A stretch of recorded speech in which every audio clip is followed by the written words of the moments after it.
Hello everyone. The first 5 stories of this video are new scary stories. The remaining 20 are the re-uploaded stories I discussed a couple of episodes ago.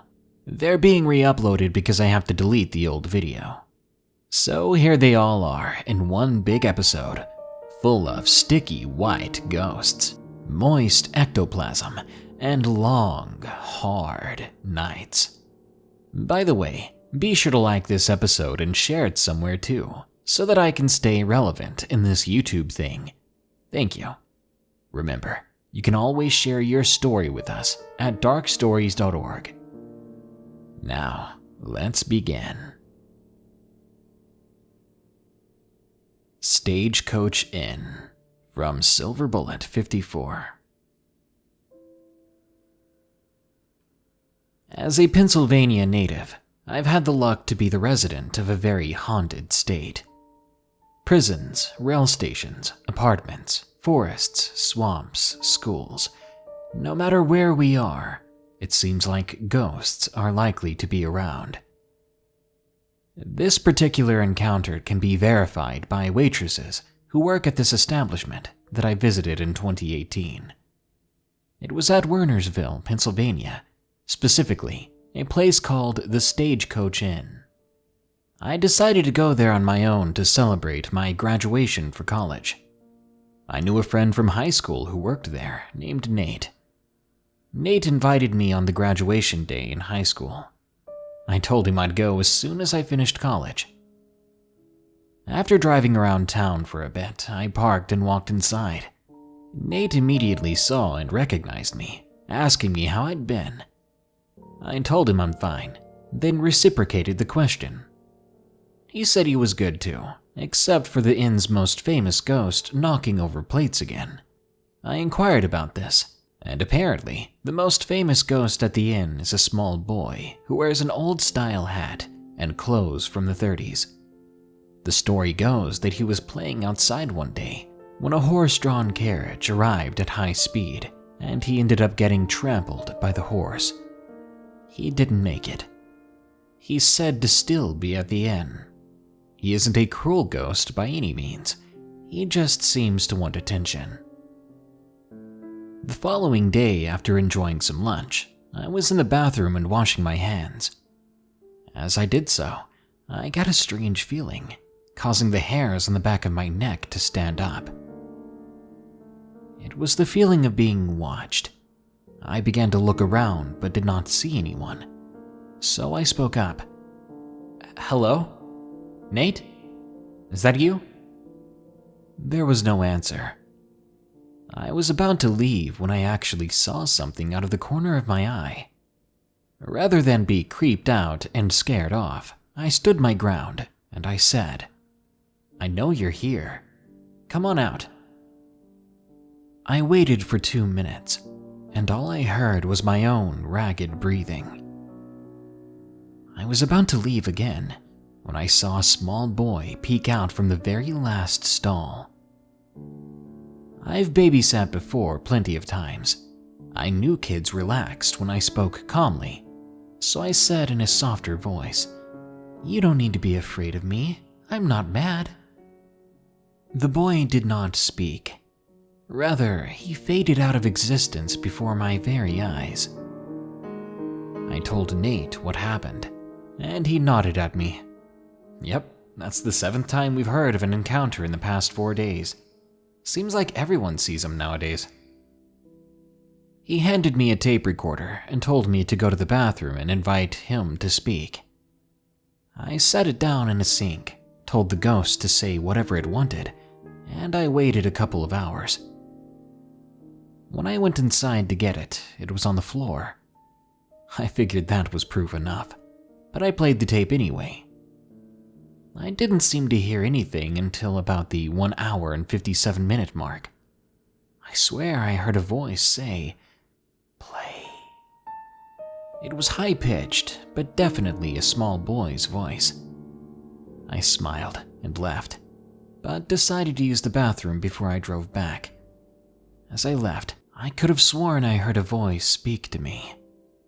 "Come back." I pulled out of the parking lot, glancing back. I saw him again, that little boy in old-fashioned clothes waving at me. I waved back, and I smiled. I plan to go back someday. A very real demonic attachment. From GhostGirlBobbie. About 7 or so years ago, my husband Craig and I suffered from what we believe was a very real and harsh demonic attachment. It began when Craig and I began renting, basically on the main drag of a town called Westport. The place is a kind of refuge for black sheep, homeless people, and strange individuals. We moved into a small house right on Rainbow Boulevard. This was a terrible choice. The traffic there was awful, and the noise from anything and everything was multiplied. The amount of people that would hit the bars right around the corner from us was insane. We didn't care though. We were excited and eager to begin our little family and start our supposedly fairy tale life. But we were so wrong. A fairy tale was the furthest thing from what happened. We spent only a year there, and by the end of it, we were completely drained of money and energy, drained of our belongings and a hope for that place. It all started off small, as it always does. Then after about 4 months, we started seeing and hearing crazy and terrifying noises. By the 7th month, we both dealt with night terrors, visions of menacing little creatures or beings, and being harassed by something in numerous ways. It was like living with an invisible prankster. It only got worse. Friends began to leave left and right, either out of town or from our lives for various reasons, and one of our closest friends even took his own life. We never saw it coming. It was nothing but bad luck and unfortunate events at every turn. If you move to Westport, if you're thinking about moving to Rainbow Boulevard, that place is cursed, and I highly recommend you find somewhere else. But if you've got nothing to lose, and you're hankering for something to prove that the paranormal exists, then it's perfect for you. An Irish Traveler's Tale from ScotsDiesel. I don't know where to start, except that I've had paranormal experiences all my life. The paranormal is pretty much accepted in my community. I remember I sat outside in a gloriously sunny day in Scotland with my great-grandfather, who was a man of few words. I was 5 at the time.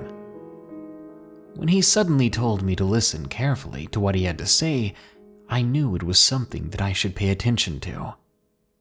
He said to me, "Growing up, you'll see, feel, and hear things you can't explain. Some of it will be scary, and sometimes other people may not see the same thing.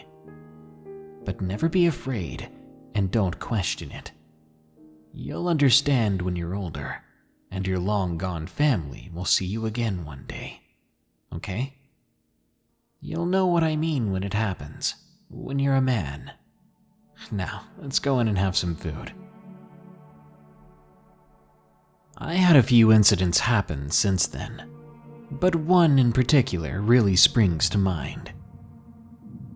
My great-grandfather had passed that winter, but his words from that day are tattooed into my memory. It was the summer, and I was roaming around the countryside. In our culture, you went out in the morning to play and didn't come back until around tea time. This was in rural, remote Scotland in the 70s. I went for an adventure by the RAF base and ultimately got lost, partly because I was daydreaming, and partly because I was interested in the nature around here. I was in a wooded area, a place I didn't recognize. I was beginning to feel scared, but after a bit of searching, I came upon a clearing with long grass. It had a lovely summer day vibe to it, so I stopped for a moment.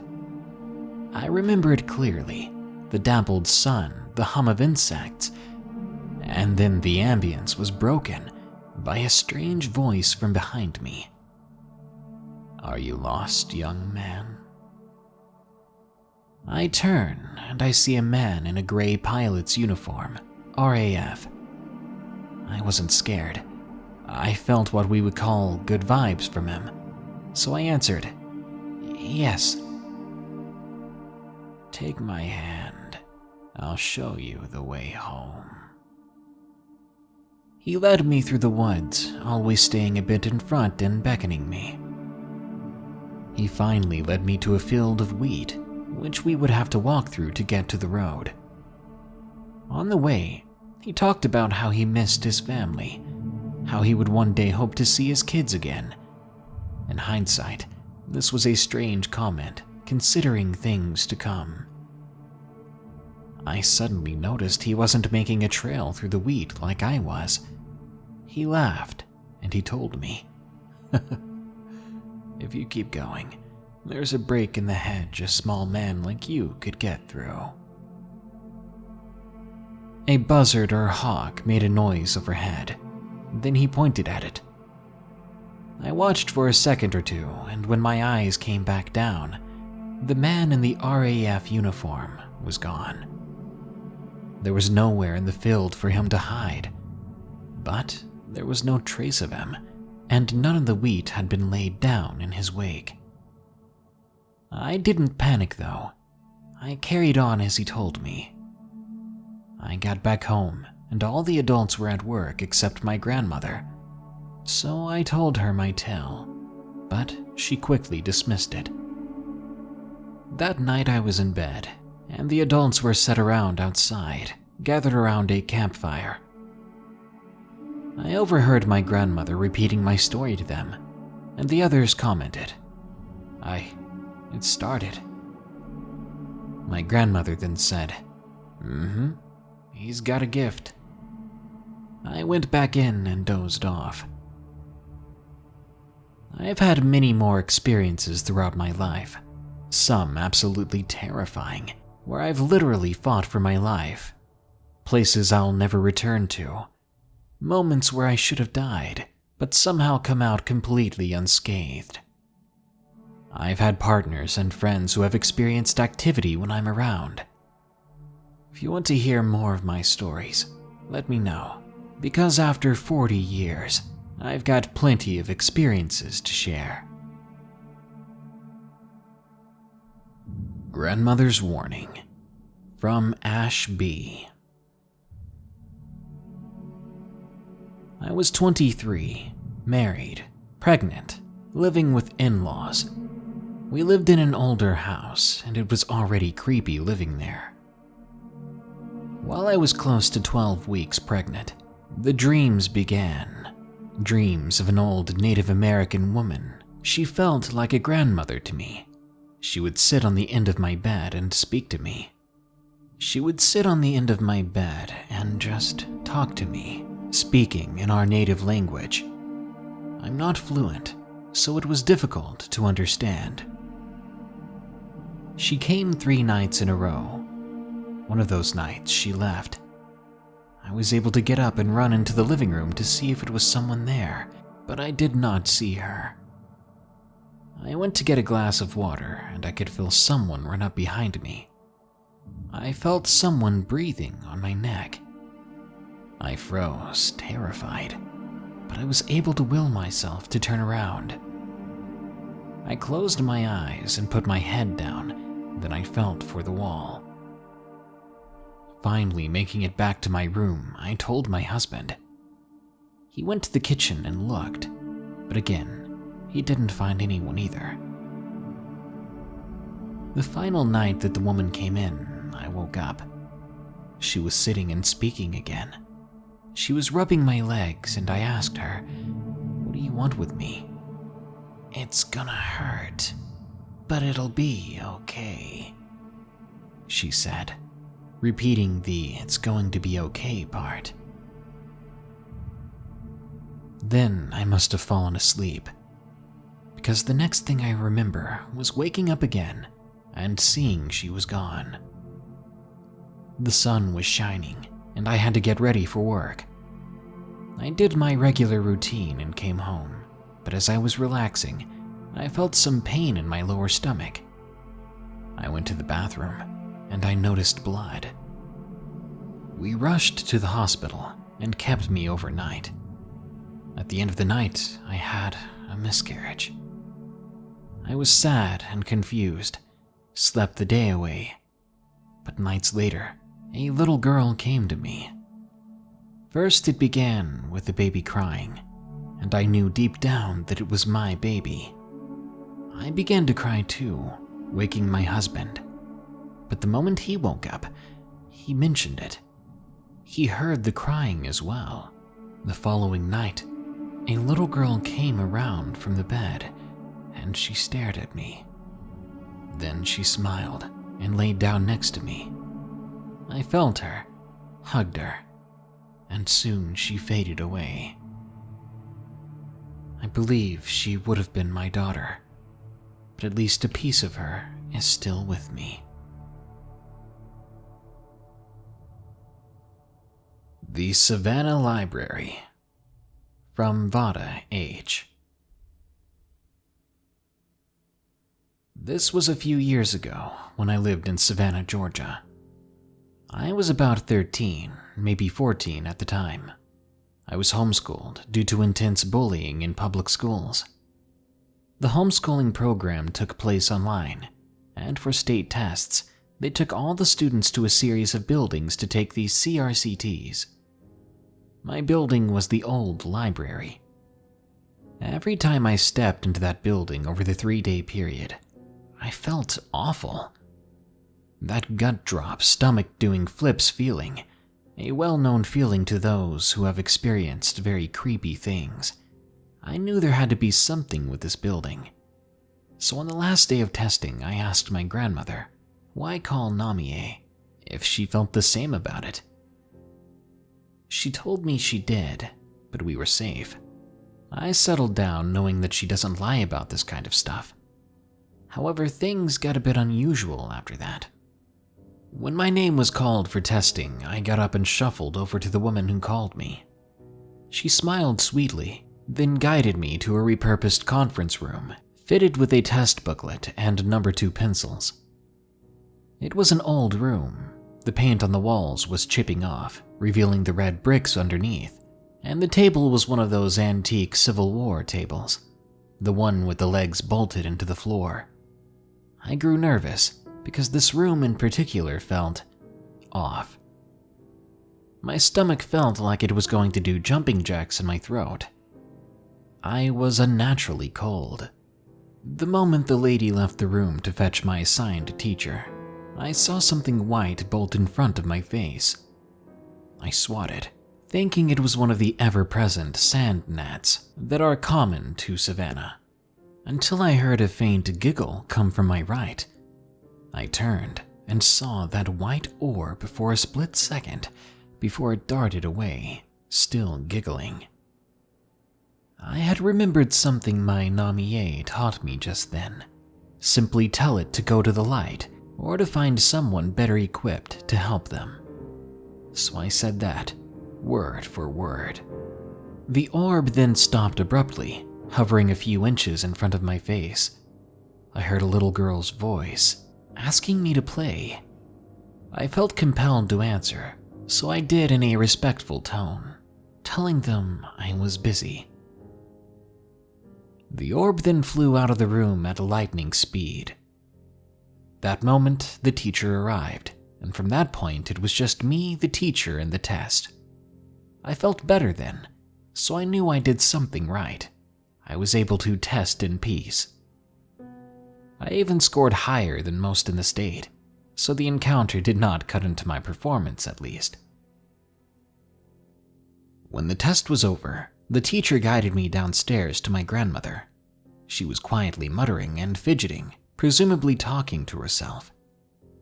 "Hey Namie, I'm done testing," I exclaimed to her, to which she looked up at me in surprise. The look she gave me was proof. I knew right then that she had encountered the orb too. When we were leaving, she said to me, "Trapped spirits need all the help they can get so they can move on." She then patted me on the shoulder. I've always accepted guidance from the people in my family. I'm young and don't really know what to do most of the time, but I'm glad I did the right thing, and I hope the little girl was able to move on.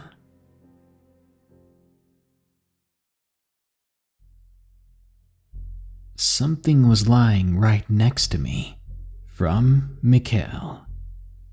Location unknown. It was about 4 years ago. I was 10 years old at the time. I was still getting used to a new room in a new house. The room was at the corner of the second floor of the house, and nobody had ever slept in that room before, as it had been added on. I used the room to play my computer games, because my computer was in that room too. I remember when I was playing there, while wearing headphones, I could hear my mom shouting my name. So I rushed downstairs to see her, but she looked at me like I was crazy, admitting that she never spoke a word. This happened quite often after moving into that room. One day when I was sleeping in the new bedroom, I felt the fan that was placed beside my bed being blocked. So I looked over at the fan to see what was up. But just when I looked over at it, I saw a dark shadow-like entity lying right in front of me in my bed. Horrified and paralyzed from fear, I scanned the thing from the bottom of its feet all the way to where its head leveled off. What I saw chilled my spine. It was just a shadow, but it had a physical form somehow, with very red eyes and large pupils. It was staring right at me. I immediately turned my body to the left so that I was facing the wall and no longer had to stare at this thing. I was moments away from screaming, but that thing was right beside me, and it felt like it wanted to hurt me. If I screamed, if I let out a noise, I thought I was going to die. As I faced the wall, I prayed that the thing did not harm me, let alone speak or even touch me. But whatever the entity was, it spoke to me, whispering in my ear. I couldn't understand what it was saying, but it caused chills and goosebumps to form over my skin. I could feel breathing, though I don't understand why a shadow would need air. Its speech sounded like dozens of words being spoken at once. Somehow I fell asleep, or maybe I blacked out. When I woke up in the morning the following day, I very slowly faced the opposite direction away from the wall. I was sort of relieved to see that no one was there in the bed with me anymore, but I was still horrified at my experience. I ran out of bed, right to my mother who was cooking breakfast in the kitchen. I told her everything, and of course she did not believe me. I didn't stay in that room long. After that, I no longer slept in that room, because I don't want to see that thing ever again. Few things are more creepy than turning around and realizing someone has crawled in bed with you, and that someone isn't human. Gust of Twisters Past, from WunderPony. Location unknown.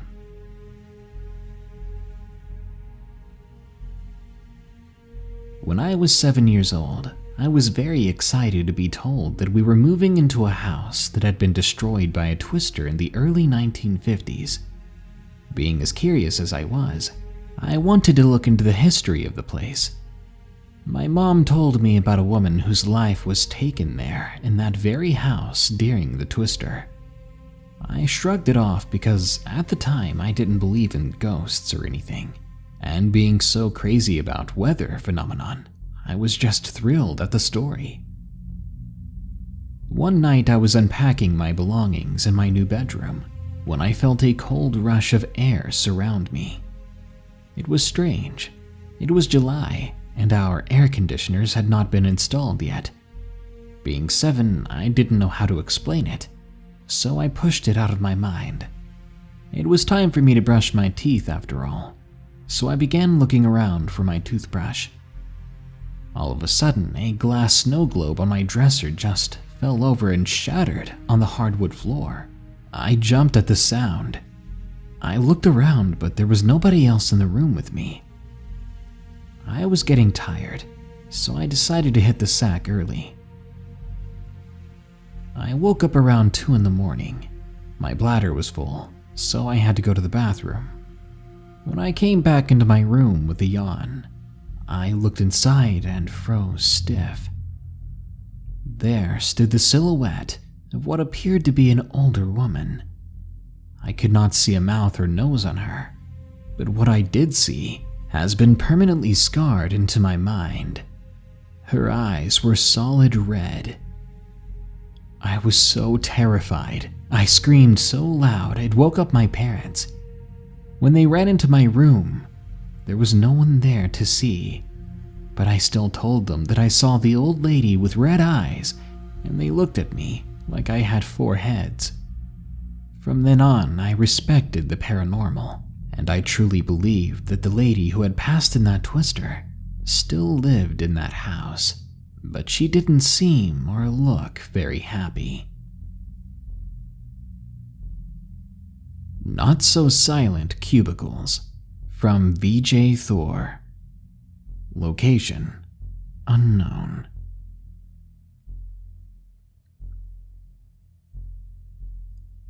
Recently, I had to leave my job of 2 years as I was heading off to college.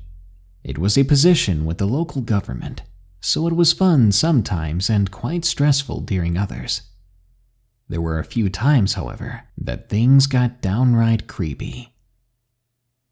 I worked in a cubicle setting with a long walk to either exit of the office. During the school year, I'd typically work after school between 3 and 7:30 p.m. But most of my coworkers were adults, so most of the office would quickly grow empty by about 5 p.m. I had another younger coworker, but she'd typically leave around 6. She used the flexibility of her hours a lot more often than I did. At first, I liked the occasional 90 minutes to myself. I could play music, look at YouTube videos with my feet up, or catch up on homework without worrying about being caught. But eventually, that all changed. For some reason, our building decided to increase security one month, and the security guard would be required to come around after everyone had left, typically around 7 p.m. He would cut off all the lights on the main floor. Many times I would get lucky and either he would come late or I would leave before he arrived.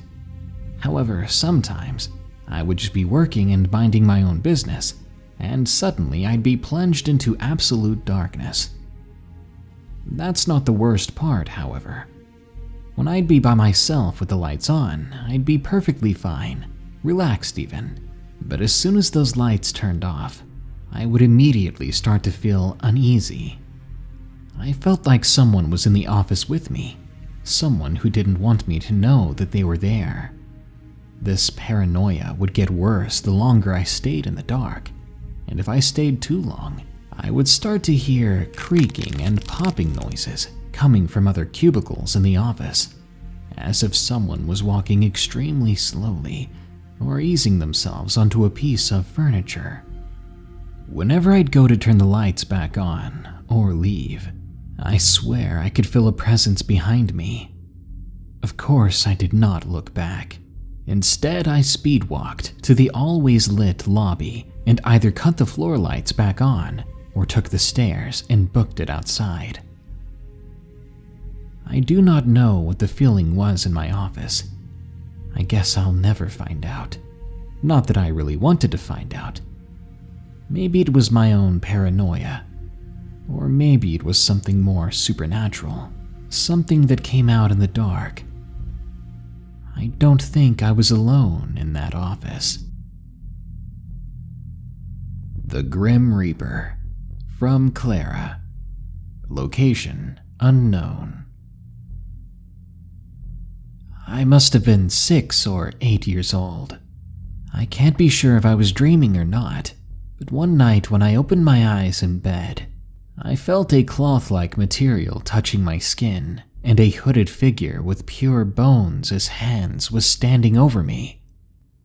When I instinctively looked over at the horrific figure, I saw a metallic object, something curved and sharp.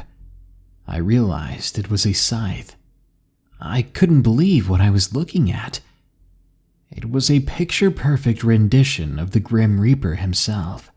He was holding on to me, and he stared at me with his hood over his face. I could not see his face because of this, just pitch-black darkness. I like to think that this was a bad dream, but I remember touching his cloths, feeling them, even smelling a rusty fragrance. I've never had a dream so vivid, but thinking that it wasn't real keeps me sane. But this would not be my last encounter with the Grim Reaper. I woke up one night a few years later, but I was not in my room anymore. And once again, despite me hoping it was a dream or a nightmare, it felt more vivid than real life. I saw before me a river of blood flowing down a creek, and at the end of that creek, at the source of the blood, was the Reaper himself. I began to panic. I breathed rapidly, and tears formed in my eyes, but the next thing I knew, I was back in my room. I have no idea why he came to me, but I still wonder what he wanted, and I wonder if he'll be back. I'm 20 years old now, and the thought of seeing him again terrifies me. The Lady in White, from Harrison. Location: Chesapeake Bay. This story is a bit personal to me and my family. You see, my grandfather lives in a small, quiet town near Chesapeake Bay. It was a nice house. He lived with his wife and his old dog, a mutt between a lab and a very puffy dog of some kind. My grandfather always felt that that house was odd. He claimed that it always felt like someone was there. It wasn't long until one night, he got up to see a figure moving through his room. He thought that it was my grandmother, his wife, but when he turned, she was still lying next to him. He followed the figure for a bit, but lost track in that maze of a house of theirs. Now, my father and I didn't believe in ghosts or anything of that sort, so we were a bit skeptical. A few years later, after a flood along the shore, they burnt the old house down and built a new one over the old rubble and added dirt. Also around that time, my grandmother became diagnosed with breast cancer. My family took more and more 2-hour trips down to southern Maryland from Cecil County to see her. We decided to stay up in the guest rooms, my dad in the larger one with a single bed, and my sister and I in the smaller 2-bed area. When we woke up the next morning, my dad seemed off. We didn't ask him why, as we didn't talk a lot of the time we were down there. At breakfast, he asked my grandfather what the person he saw looked like, harkening back to his old, famous ghost story. My grandfather, to the surprise of all of us, laughed. "So you saw her too?" At first, me and my sister didn't know what he meant, but after our dad described his own experience that he had apparently had the previous night, we understood that he saw the same spirit. Now, I was a bit skeptical still. My sister believed my dad, taking everything at face value, but I never did, always noticing the difference between what he says in the moment and how he decides to explain it later. So I took his story with a grain of salt. It was about 2 years later when my grandmother passed away. She was a very Christian woman, and she passed peacefully in her sleep. We decided to come down and visit a few months after the burial. When we arrived, it was late at night, so we went to bed. Now, nothing really happened the weekend we were there until the end of it. We were getting ready to pack up, getting our things in order while my dad and mom talked with my grandfather. My sister was playing with the dog in the same room, about 10 feet away from the living room that I was in, watching TV. I suddenly heard my parents holler at me, telling me to go up and get the bags. With a sigh, I did as they told me to. I got up, placed the TV remote on top of the old box TV, and I went upstairs, with the staircase being right next to the living room. After getting some of my stuff in hand, I heard them calling my name again, my full name. I remember thinking, what in the world did I do now? When I reached the bottom, I asked them what they were yelling about, because I'd been doing what they told me to. They stared at me for a second, pointing toward the remote, which somehow was now halfway across the room, the back of it smashed completely off, as if it was thrown extremely hard. Turns out when I had went up, something had sent the darn thing flying across the room. Now that I look back, I think about it almost in joy. It was kind of funny. A spirit that my grandfather and dad both saw tried to get me in trouble by throwing a remote. It's interesting how my grandfather, dad, and I have all had experiences with her.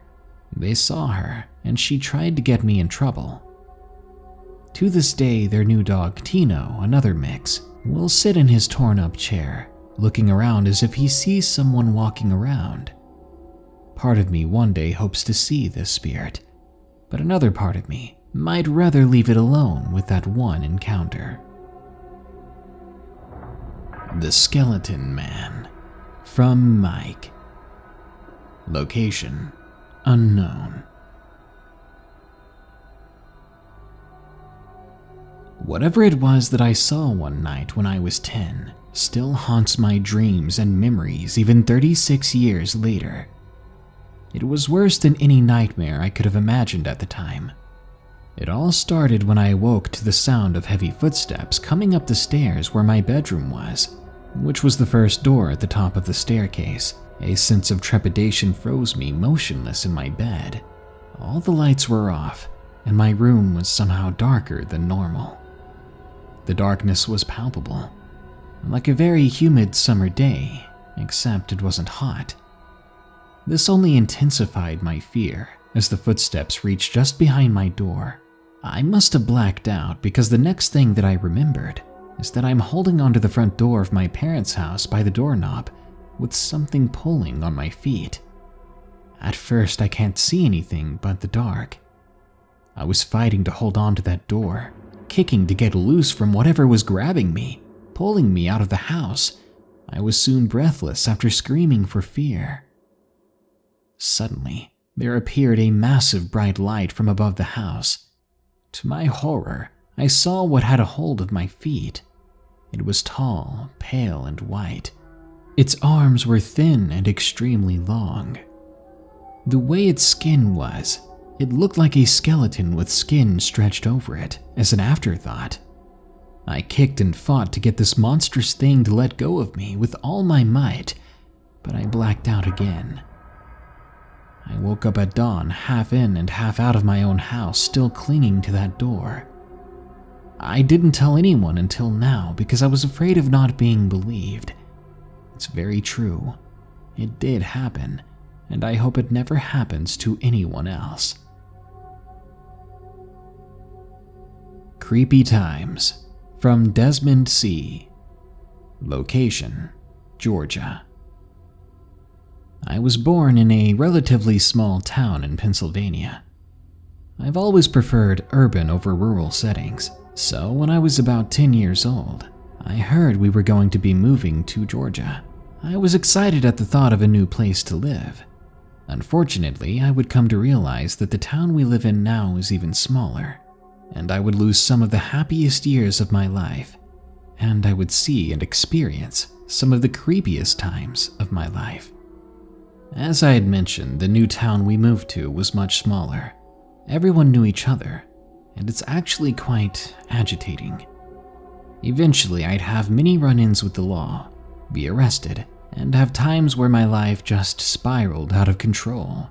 with years of drug use. I'm not sure if it was the drugs that made me experience these things, but I highly doubt it was due to the fact that I have continued smoking.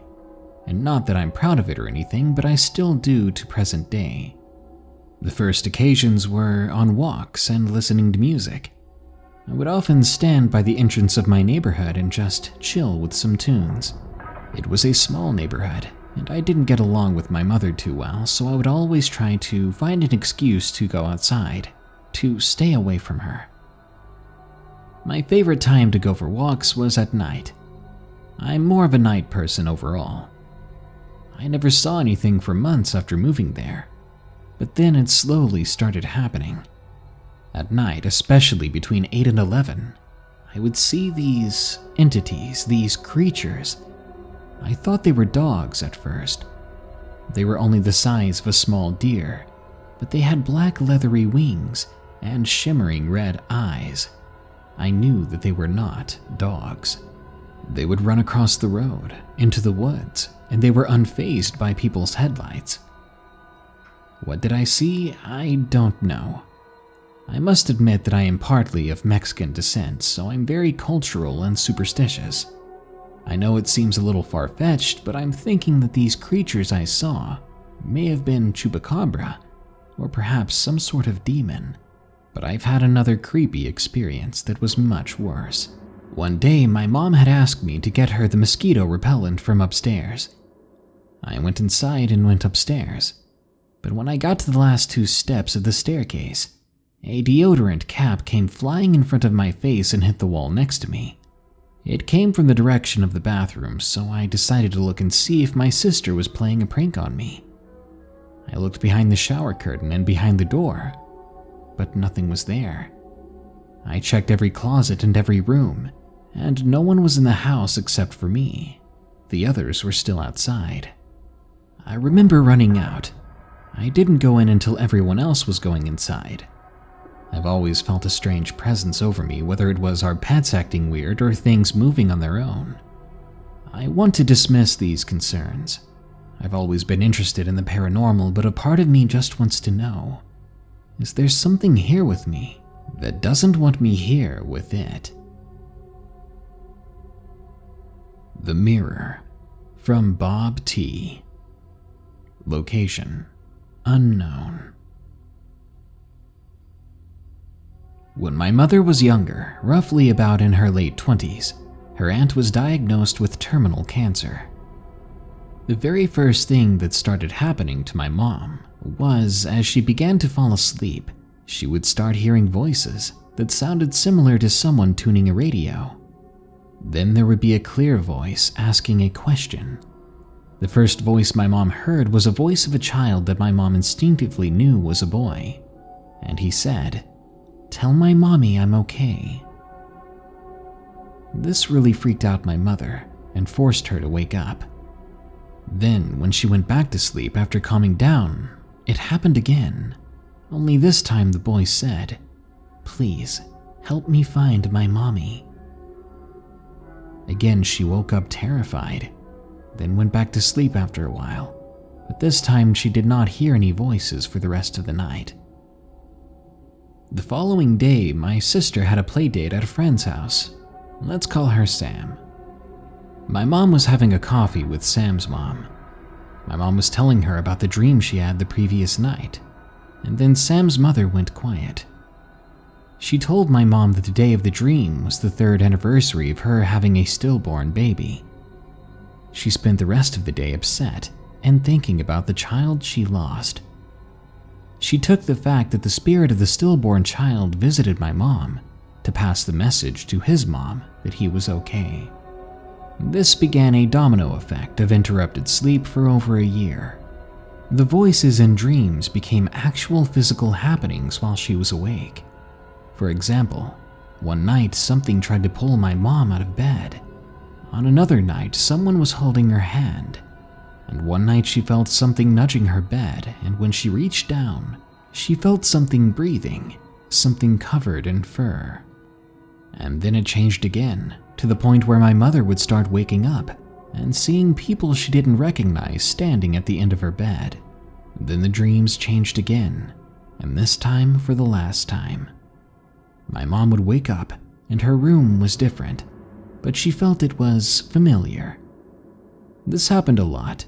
In each room, the only thing that didn't change was a huge mirror at the bottom of the bed.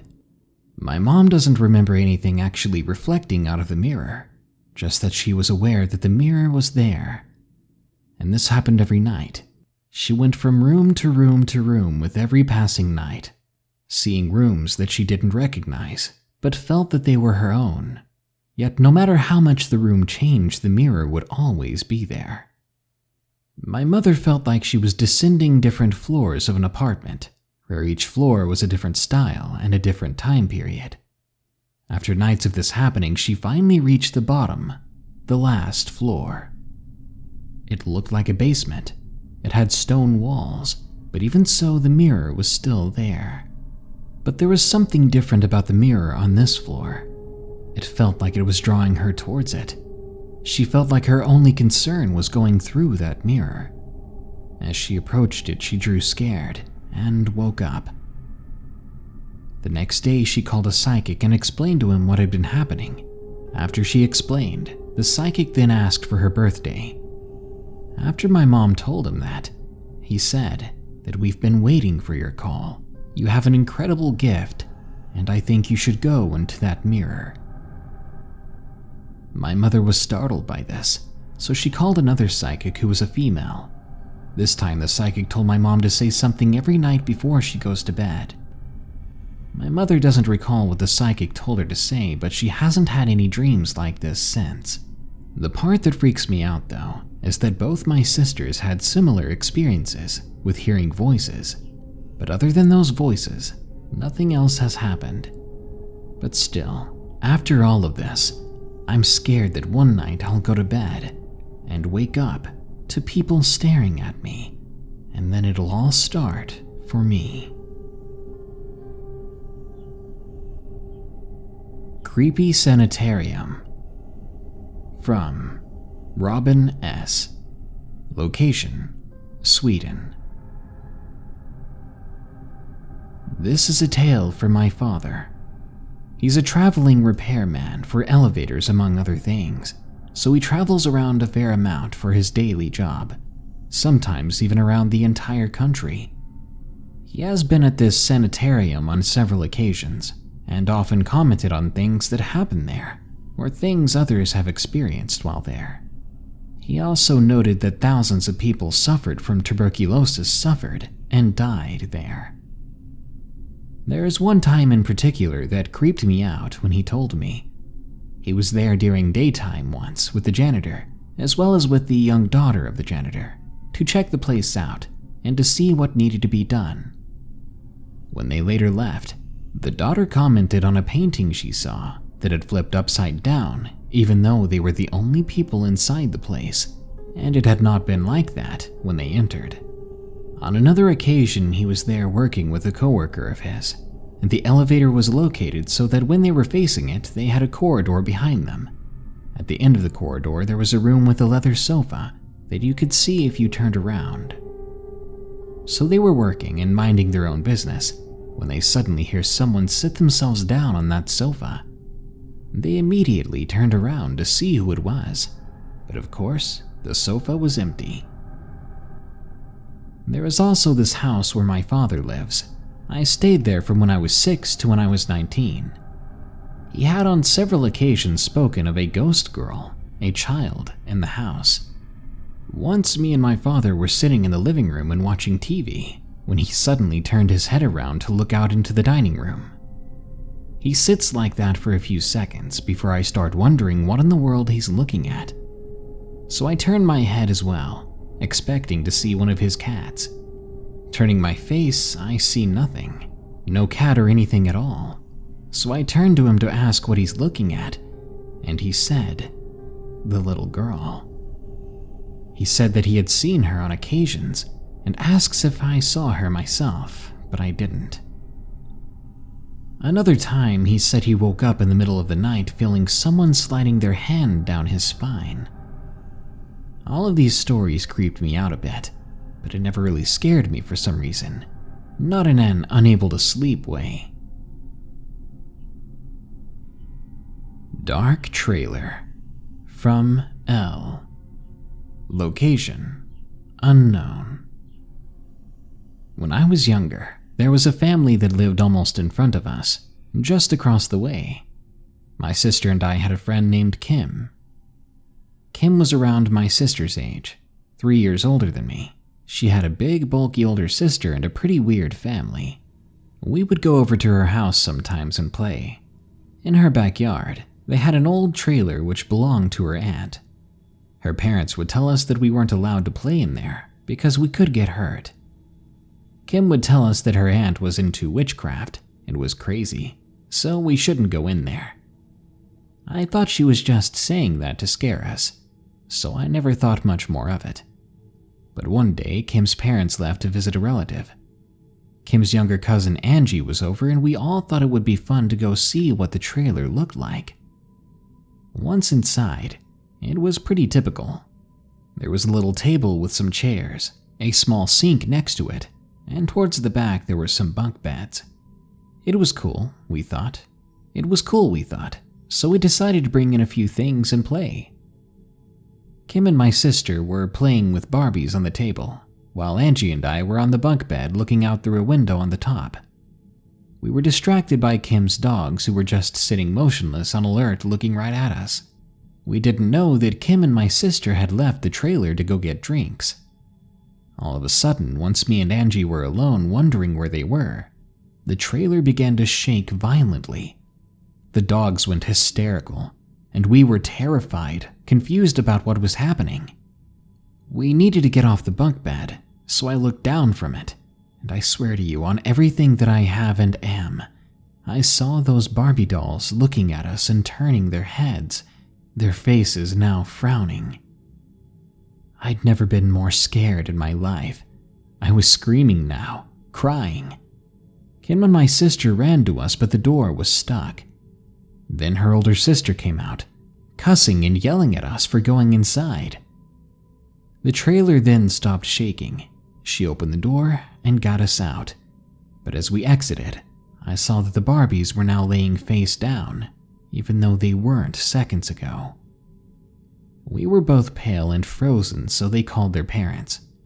When they got back, they calmed us down, but we got a big talking to about why we should listen to our elders.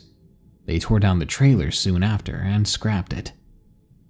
After that day, we would hear noises in her home, and she would always tell us, "I told you my family is haunted." To this day, I cannot be alone in a room with Barbies. I still get tears in my eyes of how scared I was. I can still feel myself inside that trailer. There are things out there in the darkest corners. The Haunting of Sugar Pine from Isabella D. Location unknown. Since I was a little girl, I would always be open-minded when it comes to things like spirits. I was told when I got older that I used to talk to these spirits when I was a baby, but I've never actually seen or been around them myself at an age that I could remember.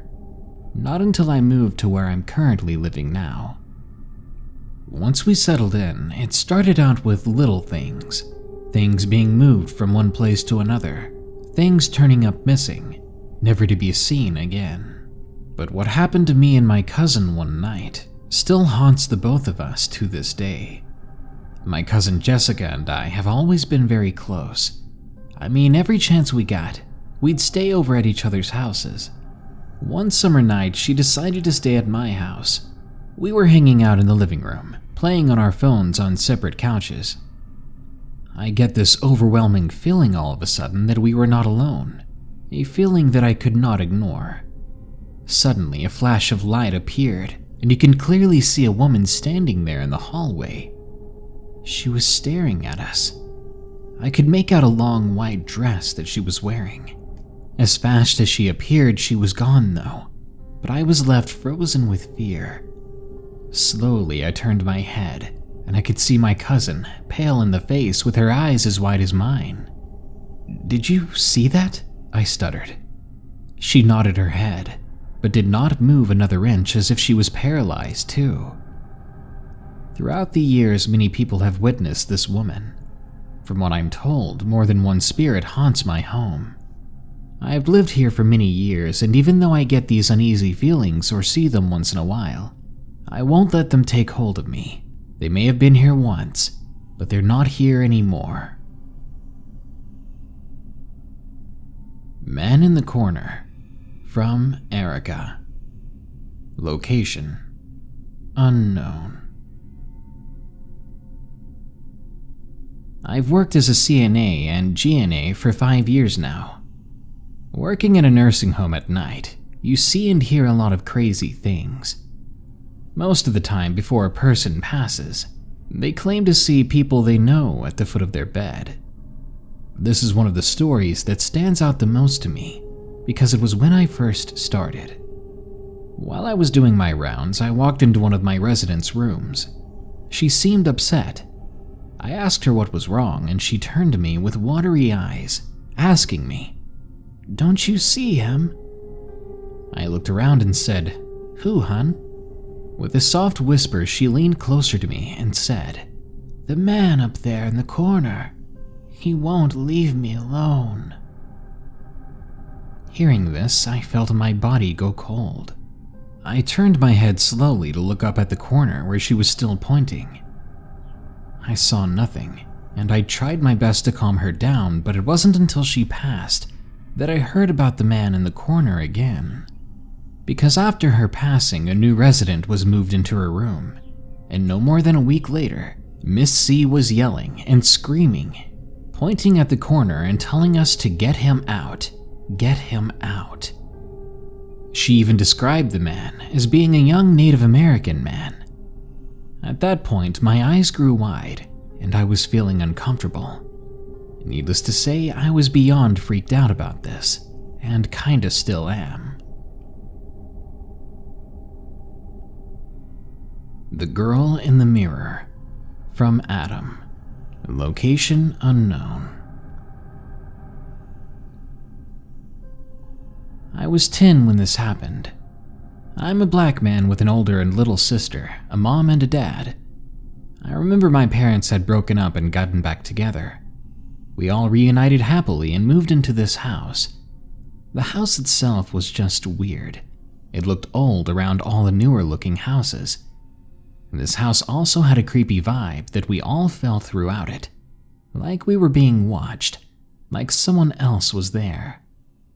The place had 3 rooms in it. I slept in what was supposed to be a dining room, so it was in the front of the house. I remember when we first moved in, the whole backyard porch and all that was covered in ash for some reason. I remember when I would sleep, I would hear loud banging sounds, yet no one else but me seemed to hear it. One day, my family went to the mall. I was at the house by myself then. It was daytime, so I wasn't feeling afraid. But eventually it grew dark, and that feeling of being watched returned twofold.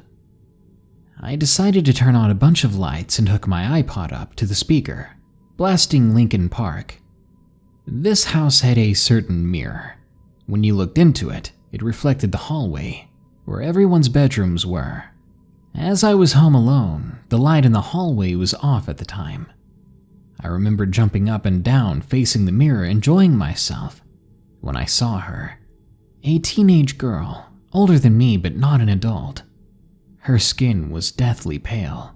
She had black wet hair and bright red lips.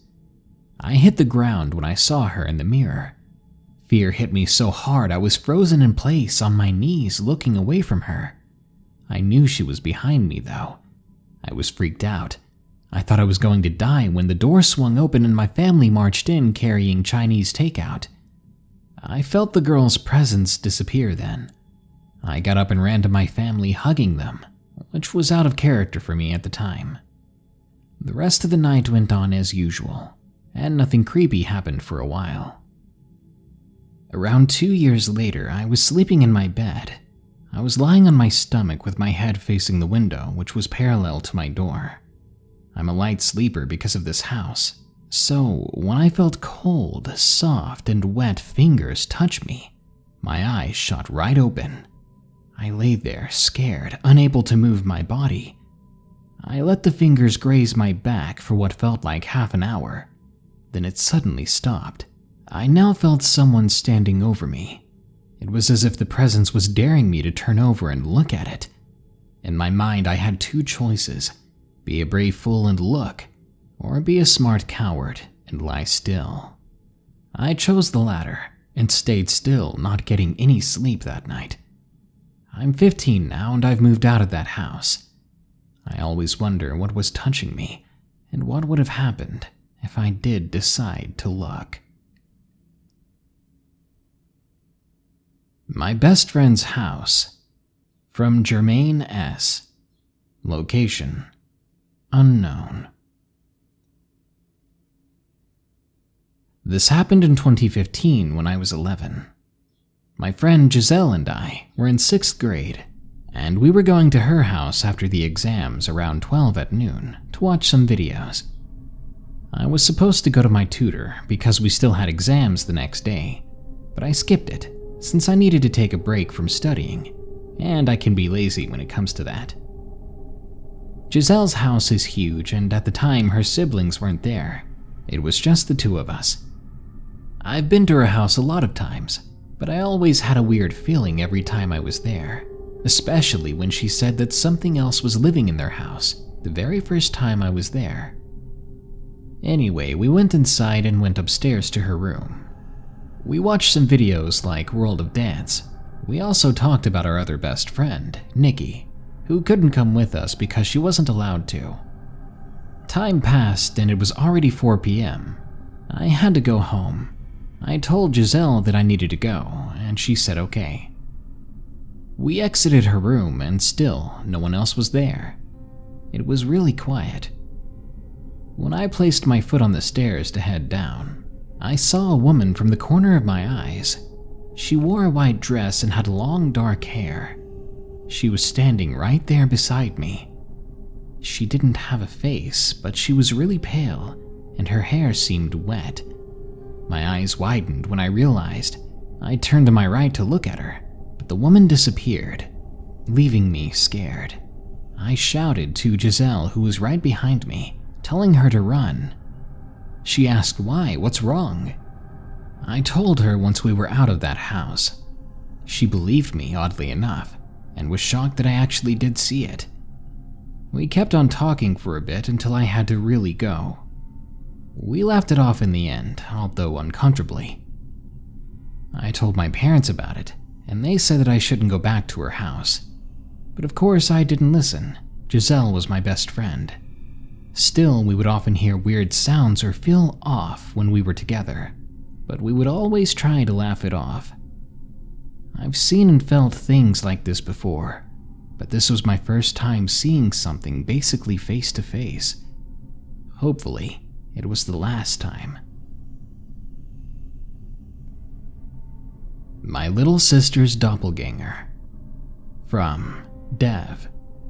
Location: unknown. I'm a night owl, to say the least, and usually don't go to bed before 1 or 2 in the morning. Therefore, I'm always the last one in the house to sleep. Every night at about midnight or so, I go downstairs to refill my water so I can take my nightly pills. From the top of my house's staircase, there is a clear view of the entire kitchen and dining room.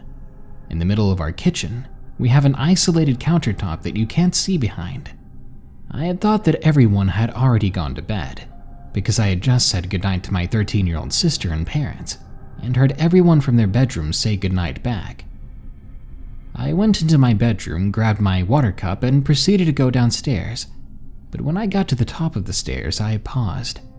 My little sister was standing in front of the refrigerator, as still as a statue, just staring straight ahead. Her back was towards the island. My heart completely stopped because I swore to myself that I had heard them say goodnight to me, and I definitely had not heard her get out of bed and go all the way down our creaky stairs. I asked her what she was doing and got no response. I then said, "Seriously, that's not funny. Go to bed." but she only paused, spun around, and hid behind the island. Still freaked out and a bit angry because I thought she was just trying to scare me, I proceeded to walk down the stairs. When I got to the ground floor, I peeked over the island, but she was gone. I dropped my cup and immediately ran upstairs to my sister's room. I opened her door, and she was just laying there listening to music. She looked up, jumped, and said that I scared her. I had a panic attack right there on her bedroom floor. My parents heard and came in and checked on us. They seemed concerned, but I could tell they didn't believe my story. My little sister knew I was telling the truth, though, because I'm typically very good at hiding my emotions. I didn't sleep a wink that night. It pretended to be my mom. From Messina F. Location: unknown. This happened about 18 years ago. My mother and I lived in the basement of my grandparents' place. My dad wasn't around for reasons I'd prefer not to share. My mom was attending college and had a few night classes. She was really young when she had me and wasn't really out of her party phase. So it wasn't uncommon for her to come home crazy late at night or really early in the morning.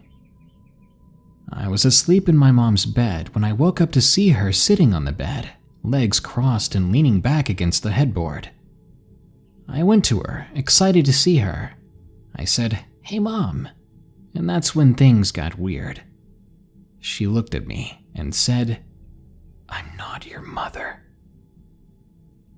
Confused, I asked who she was then, to which they responded, "I'm a figment of your imagination." I was starting to get a little freaked out. I asked where my mom was, and this thing told me that she was out having dinner and coffee with my dad. The guy my mom had been dating for a while, I called Dad. The thing that looked like my mom proceeded to tell me what they were eating, what they were drinking, and all the little details of my mom's date. I was getting freaked out. Our conversation had run dry and she or it did nothing but stare at me. I crawled to the end of the bed and looked out the bedroom door. I thought about running for the stairs at the opposite end of the basement, but at the time I was more scared of the dark than I was of whatever the heck I was talking to. I curled up at the end of the bed and fell back to sleep. I woke up to my mom coming home. I was excited to see her. I pushed my fears out of my head, and I bolted for the front door to greet her. When I got there, I asked her how her dinner and coffee was with Dad, and she looked stunned. She asked how I knew about that, and I told her that she had told me herself in my dream. My mom swears up and down to this day that dinner was completely spontaneous and that she had never planned or mentioned it. I do not know if I was sleepwalking or dreaming or if it was real. I do know that it looked and sounded exactly like my mom. It sounded vivid, and it gives me creeps when I think about it. The following story is narrated by Swamp Dweller and was submitted by Vada H. In 1992, I rented a house in Fredericksburg, Virginia, following several years of living abroad. It was a rather pleasant house, a ranch design, in an older neighborhood. There were many large trees that gave shade in the summer, and a wooded area behind the house, along with friendly neighbors and a genuinely placid calm overall. It was a nice place to live. There was not a hint that this house was haunted by an active, though unhappy ghost. As ghost implies, a frightening specter in my mind, I think I prefer the term spirit. The house haunting was confirmed to be human. The haunting did not begin immediately. Months passed, perhaps a year. It began unannounced. There was no warning of any kind, nor even a hint of warning from the landlord. On what I recall as a very lovely late summer day, at 3 o'clock in the afternoon, our front entry door opened with a bang, and the loud chatter of swinging Venetian blinds. My wife and son were with me in our family room watching television. My daughter was serving in the military and was far off and unexpected. Our heads snapped sharply as we quickly looked at each other's faces, looking for a hint of understanding regarding of what was happening. There was none. Two probabilities came to mind. The first being my daughter home on unexpected leave, with the intent of surprising us. The second was criminal home invasion. After a moment spent gathering my wits, I moved from the family room to the living room. I found our entry door wide open, the blinds which covered its window still swaying side to side. The door, for those prone to detail, opened inward. There was no apparent explanation for what had happened. That door was little used by our family and was kept locked. The door was rather difficult to open, as the door itself was simply stuck in the frame. It took a lot of effort to open, and when the door finally did, it popped free rather heavily as a result of being stuck or jammed, and the force it took to open it, the metal Venetian blinds would swing and sway and clatter. In all, annoying enough that our front door was almost never used. After that first experience, things changed. The front door continued to open, although not frequently. The back door would also be found open from time to time. Bedroom doors opened much more frequently though, and one bedroom in particular. As we were never in fear, and there was no show of hostility, we accepted our new reality. There may also have been an occasional noise during the night, but nothing of real note. We simply adopted whoever this was and often spoke to them with simple greetings or conversation. This came to an end for us in 1998, when it was time to return to my work abroad. Movers came to take away our belongings. While this went on, the lady living next door spoke to me over the fence and asked if anything unusual happened during our stay. I affirmed that it had. Then she told me the following. A woman and her daughter lived in that house in the years past. The girl, a high school student, was 16 or 17 years of age. On New Year's Eve, the girl wanted to attend a party. The mother declined because of severe ice storms. The girl went anyway. The mother waited up to early hours for her daughter to return before crying herself to sleep. The mother was awakened by crying and discovered her daughter sitting in the chair next to her bed. The girl sobbed, "Oh mother, I'm so sorry, I'm so sorry." The girl repeated her statement and then vanished. After 3 days of searching, the girl's car was located upside down in a canal used by a local power company to produce electricity. The girl's body was in the car, which had slid off the icy road into the frozen canal. The woman who told me this was the sister of the girl's mother, making her the aunt of the girl. They had lived side by side as neighbors as well as relatives. I recall all of this with great clarity. This is a true and accurate presentation of what I had experienced. Swamp Dweller Story 2 from Anonymous. The summer after I graduated, I spent a month working with a non-profit that took inner-city high school teenagers aged 15 to 17 backpacking in a national forest for a week at a time.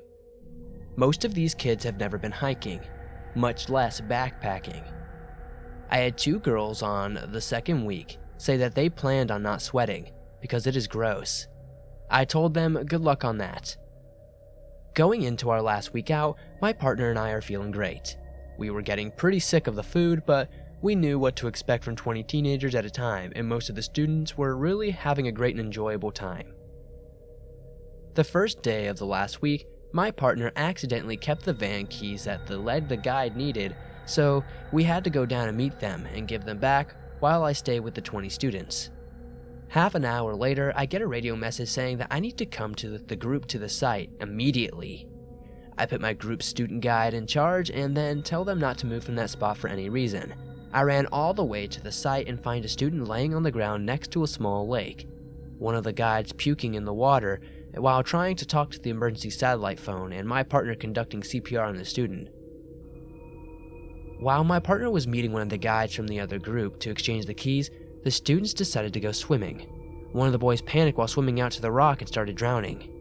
The other students decided to leave without saying anything. Their other guide, an EMT, swam out to save him, but the student was panicking so much that he started climbing out on the guide and almost drowned him. That's when the guy was puking in the lake. EMT had to swim away. Then, another student that was recently certified as a lifeguard tried to save him, but was also pulled under and had to get away.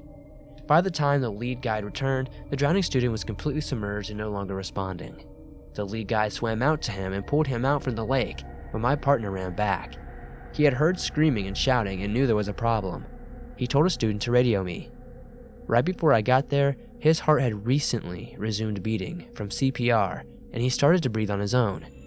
I monitored his breathing while talking to the emergency personnel. Once the emergency helicopter landed, I ran out to meet them and escorted them to the student. They hooked him up with an IV and carried him out. I ran back to my group and escorted them back to the bus pickup location without being able to tell them what had happened. They were understandably upset for having their trip cut very short and having to sit in the same spot for 2 hours. I let them open all the boxes of cookies and whatever other food they wanted to eat and brought them for the whole trip. My team, my other 2 guides, my owner, and myself went back out a week later to recreate the timeline of events for the lawyer's insurance. On the way out of the forest, the owner of the company got 2 flat tires and 3 of us had to stay the night in a random motel, then rent a car out the next day to drive back to the city, since we couldn't all fit in the tow truck. The student survived. He wound up staying in ICU for over a month in medical-induced coma to heal his lungs, but amazingly survived. I never saw him again, and we were not allowed to contact him. I hope he is okay.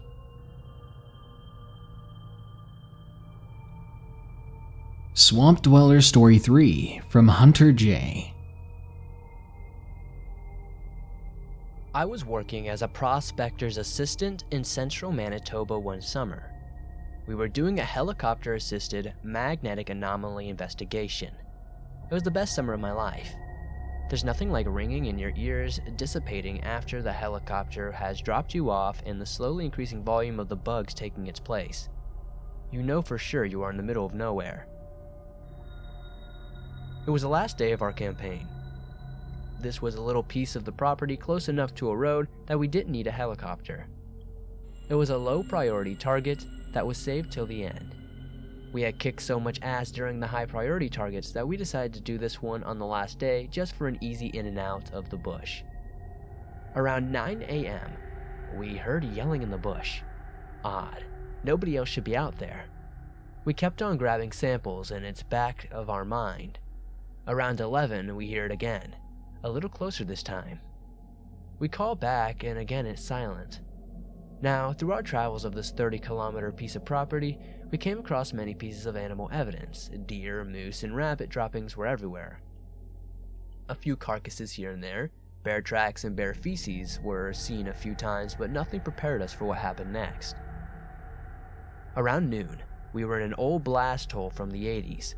Prospector Dave told me he used to have a blasting license and that blowing shit up in the middle of the forest while drinking beer was a favorite pastime of prospectors until they changed the laws after a few too many forest fires. We were facing due west with our GPS on some rocks, getting the most precise UTM we could, when we hear an earth-shattering, bone-chilling howl. I looked at Dave and he turned so white that he was almost green. I picked up the GPS and put it in my belt, unclipped my bear spray safely, and then at our 9 o'clock, facing due west, another wolf. Another at our 10, and then there was another all the way to our 4. Dave calmly said, "We need to leave, but you cannot run. If you run, you die." We left most of our sampling shit there. We also carried these modified steel sledgehammers for breaking rock and scraping moss. Most useful durability thing I've ever had. It's the ready long with my bear spray and we walk. Longest walk of my entire life. We didn't say a word and I didn't hear anything, but I'm positive they followed us back to the road and to the truck. We drove back to town and proceeded to get thoroughly drunk.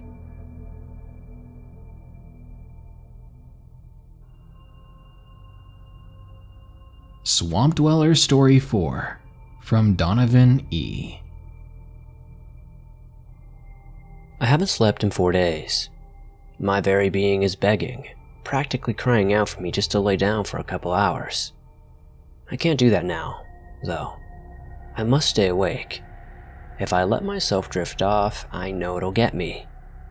I'm writing this as a warning to anyone interested in the subject of astral projection. Stay away. Trust me, when I say that no good will come from it, I know that there are things out there. Things that aren't human. Things that will take any chance imaginable to latch onto someone. I know this all because they're after me. You see, a week ago I found an online forum dedicated to that of astral projection. I read countless posts from people describing their otherworldly experiences when they, quote-unquote, left their body. People talked about flying, sprinting through space, and consciously manipulating their dreams to appeal to them. I was fascinated. I've always loved the feeling of dreams, and the feeling of being transported to another world inside your mind, so I was very seriously wanting to test this out. I quickly looked up how one would attempt astral projection, and found several methods on how to quickly achieve such a state of consciousness. I made sure, first, however, that there was no negative health effects or mental cautions that came with these kind of experiences. To my elation, there were very little negative effects or warnings. The ones that were listed sounded like BS too, so I decided the next morning I would attempt astral projection. God, I wish I could go back and tell myself to stop. I wish I could tell myself what happened that stupid morning. It seems so long ago now. It almost feels like that morning was a nightmare that my brain dreamt up. I know that's not true. I can still remember exactly how it went, and I know for certain what happened and what followed was anything but a dream. I got home that night and went to sleep without a problem. I had my alarm set for 5:30 that morning, and I woke up extremely tired. All the websites said I needed to be in a drowsy and relaxed state of mind, so I got up, turned on the lights, and laid back down after being woken, attempting to project. I lay there for what felt like hours doing everything that I was told to on these websites. At first, I didn't feel anything, but suddenly I noticed there was an odd feeling developing in my chest. That's the feeling that grew in my chest and the same feeling that I felt spreading everywhere throughout my body. I felt it all through the edges of my toes and fingers. Then suddenly, I felt myself lift off the ground. My eyes were still closed, but I knew that I had elevated and had begun to float. I opened my eyes. I was above my body. Now, this was a very odd and very surreal thing. I can't describe how it was. It was so odd. To be standing there as yourself, while simultaneously seeing yourself laid down motionless. However, this didn't really make me feel any fear in that moment. What freaked me out was the fact that the lights in my room were off. I distinctly remember turning them on, which is why it was so unnerving to see. Something that also added to my immediate levels of uneasiness was the fact that outside my windows, the sky appeared to be pitch black. Not nighttime, but pitch black, like being in a room with no windows and no light at all. That was the sky. I quickly looked around my room to make sure everything else was normal. Despite the lights in the outside sky, everything appeared to be normal. I decided to try and walk around my house a little bit. To further my surprise, every light in my house was off. It was all dark. The sky outside, the rooms, even the house itself just seemed to emanate pure darkness. My exploring of the house was quickly interrupted, however. I was in the middle of looking into my guest room when a door slammed loudly upstairs. Now for the record, I live alone. My house is fairly small, and I almost never have any visitors. There was no way this was just someone who happened to stop by. I stood there shocked, not knowing what to do. None of the sites I read said anything about darkness or doors slamming. I snapped out of it and decided to head back up the stairs to see what had made the noise. I quickly began to check all of the rooms upstairs. I found absolutely nothing. Just as I was about to head downstairs, I realized what the sound was. The door to my room had been slammed shut. I quickly made my way to the end of the hallway and stared at the door that I had almost certainly left open. First the lights and now this. I definitely wasn't alone. I opened the door and hesitantly made my way outside. It was much darker than the last time I had been in there, but the room seemed empty, except for my motionless body that still lay on the bed. I quickly checked under the bed in my closet, but still found nothing. I laughed at myself nervously for being so ridiculously paranoid, This wasn't real after all. I mean, what was there to be scared about? It's not like anything could hurt me in here. I stopped. I looked at my shoulder. Something had dripped on it. Something black. Something that came from the ceiling. I looked up. That was when I first saw it. I don't even know how else to say it was just a thing. Imagine that really odd monster movie. What is it called? Nosferatu. Picture the monster from that movie, with arms as long as his body. Picture him without any clothes. Picture him skinny to the point where his skin is pulled horrifically tight over every bone of his mangled body.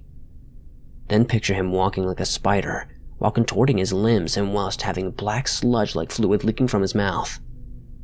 That was what was crawling on my ceiling. I quickly screamed and backed up. I was horrified. I had never seen anything quite as terrifying in my life. The creature dropped onto the floor and looked directly into my eyes. His eyes were empty sockets of pure darkness. I watched in horror as the gray skin around his eyes wrinkled, as his face contorted into a smile that was twice as big as its face. It had millions of tiny needle-like teeth. It continued to smile at me as I lay frozen in fear. It then crawled over to my body. The way it moved seemed so artificial. It moved like it was a claymation figure. My horror was only amplified when I saw it began to drool and spit its strange black fluid all over the right leg of my body. It looked at the now blackened limb and grinned wider. I realized quickly that this had to stop. I had to wake up. I made a quick dive for my body and tried to pull myself into my body. I saw the creature lunge at me, but it just barely missed me. I woke up screaming. I winced in effort as I tried to get out of bed, but realized in horror that I couldn't. I had completely lost the ability to move my right leg. I also noticed that there was an awful searing pain on my shoulder. I quickly called 911, and I was taken to the hospital. The doctors say they couldn't make heads or tails of it, and they ruled it was likely a psychological or neurological issue. They told me to get some sleep at home and come back tomorrow. I didn't tell them about the creature. I didn't tell them about my astral projection. What would I tell them? A creature from hell vomited on my leg, and I woke up with intense pain? After several hours of thinking, I decided it was probably just a temporary problem caused from my intense astral projection. That's what I get for trusting the internet on something like this, I guess. I went to bed that night scolding myself for being so careless and throwing myself into something like astral projection so quickly. That night, however, was the cause of even more horror. You see, I dreamt I was back. I dreamt that I was back in the godforsaken dark version of my room. There I was again, watching my body lay motionless on the bed. I watched in heightened horror as the creature from before lowered itself from the ceiling onto the bed where my body lay. I couldn't move. I could not physically bring myself to stop it from getting near me. I continued to watch, unable to look away, as the creature brought itself down right next to me. Even though it was whispering to my body, I heard the words it spoke right in my ear. It whispered in a hoarse and inhuman voice, one that sounded like that of a smoker who had recently been gargling wood screws. The words it spoke to me, I'll never forget. The creature leaned down next to me and whispered in my ear, "You belong to me now." The creature then rapidly shifted position, placing itself directly above my leg. I watched and felt as I watched the creature retch and excrete more black bile and saliva onto my left leg. I wanted to move, I wanted to run, but I just couldn't. All I could bring myself to do was scream. That scream was enough to wake myself up from that terrible dream. Unfortunately, the nightmare didn't end when I woke up. Following the incident of my previous astral projection session, I woke up completely unable to feel my left leg. That was 4 nights ago. I haven't slept since. I've managed to drag myself to the computer, bathroom, and kitchen and such. I have scoured the internet for anything at all, that could help me from this and stop it from happening. I found nothing. I'm writing this as a warning to anyone interested in the subject of astral projection. Do not attempt to astral project. Do not venture into a world you know nothing about. What lies in the world is only hostility and horror. They're after us. It's after us. I know it. I know it because it's after me. I know it because I don't have much time left. I don't know how much longer I can stay awake. I know that the next time I fall asleep, it'll get me for sure. I know this because I can see it. It's standing right in front of me. It seems like with every hour that passes, the room just becomes darker. And the darker the room gets, the more it becomes visible to me. It's watching me. Smiling. That horrible smile that I saw it smile that day I made the worst decision of my life. Please, don't meddle with astral projection. Don't make the same mistake I did. I'll be gone soon, but I'm trying to get this message out to anyone who might take the same choice as me. Please, please, please don't. I'll get you. It's not long before it's gonna get me. And nobody deserves the hell I'm slowly descending into. I've been hearing it whisper to me for the past couple of hours, and it's slowly built into a yell. It's calling to me. It knows that I belong to it and that I can't stop it. That's why he's smiling. He's shouting now. All it's been repeating is one phrase. You still belong to me. God help me. And God help anyone who attempts astral projection. I only pray that this thing doesn't find you the way it found me. God, please help me. It's going to take me soon. I just want this to end. All I want is to sleep. Stay away from astral projection.